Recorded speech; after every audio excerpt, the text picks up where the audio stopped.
Hello, I'd like to speak to Mamud Yakubu, the chairman of the Independent National Electoral Commission, erstwhile known as INEC, or people would rather say I and NEC. Truth is here is this. I know that Nigerians will be shocked at the next words that I'm about to say.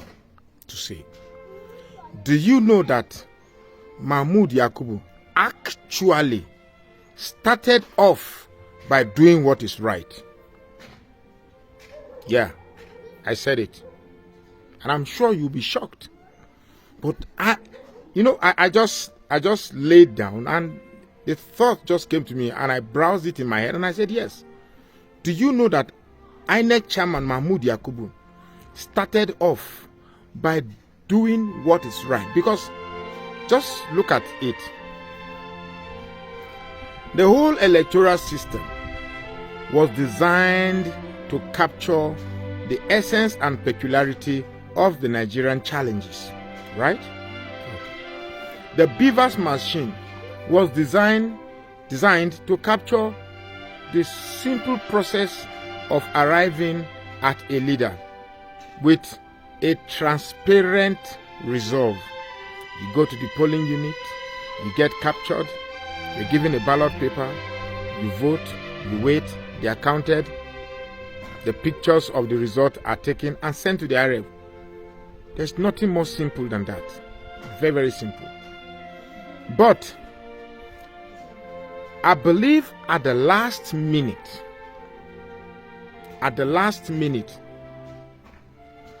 those who believed they owned Nigeria pressured him to do what is wrong.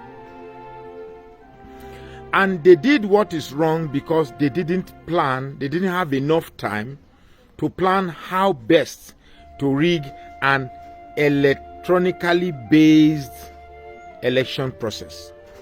That is why you have all these mutilated election polling results, blood results, and all the ridiculous, rather laughable revelations that we've seen. Because I'm sure if they had enough time to envisage the outcome of the results, they would have planned better. Because this rigging process that we've seen, even children in primary school will do better than that. I mean, how do you rig for a person that cannot be rigged for? How do you rig a process that was designed to be unriggable? Now, let me start counting the mistakes of these riggers. Number one, they didn't disconnect themselves from the old system of manual collation. So they thought they could reduce the whole Beaver system to a mere accreditation process and then fall back to the manual system. That's why the accreditation went smoothly, but they gave a blind eye to the IREV and went back to the old system of manipulating the collation system. Now, Mamud Yakubu, because people don't appreciate when the waves are calm. Everywhere is calm, and I'm sure you think if we delay this thing further, people will be calm, and the further we delay it, Nigerians will move on and forget the history. Let's come together in the interest of Nigeria. Let us learn from this election and design another system that will promise a better election process some other time. Now, these were the same lines that were fed to us that brought us here we are. This election was by far the most promising election that recorded the highest turnout. And one thing that Nigerians have failed to talk about is that in 2011, we had millions of voters. In 2015, the turnout was more than 2011. In 2019, the turnout was more than 2015 and 2011. But do you know that the turnout of 2023 is less than 2011? Do you mean the additions of 2011 that voted in 2015 and the addition to 2015 that voted in 2019 have died? Then let's not forget that INEC in its own words said that over 10 million new voters registered to vote for this election. So why?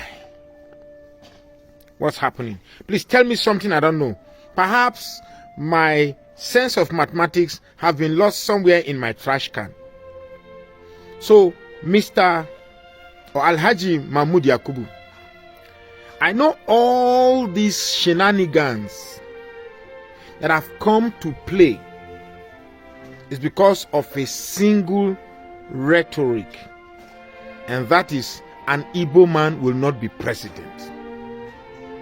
Trust me, I say what I'm saying not because I have any soft spot for Igbo, but I know, having lived in the North for over 57 years, I say this because this is what I believe.